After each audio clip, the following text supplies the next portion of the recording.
Welcome. In front of me is an iPad, and today I will show you how you can capture a screenshot on this tablet.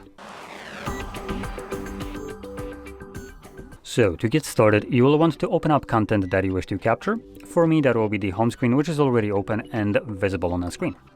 Once your content is prepped, meaning open and visible on your screen, just hold, or not even hold, but press the power button and volume up at the same time. The exact kind of opposite way as you would do it on Android. Instead of volume down, you're pressing volume up. So just a click of both of these buttons, power, volume up. You get a flash along with a pop-up right here at the bottom, and this will stay here for just a couple of seconds, and then as you can see, it disappears.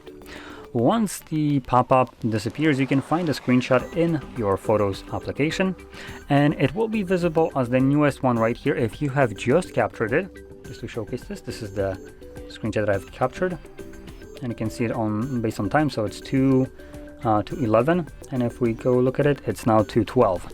So yeah, this is the one that I've just captured.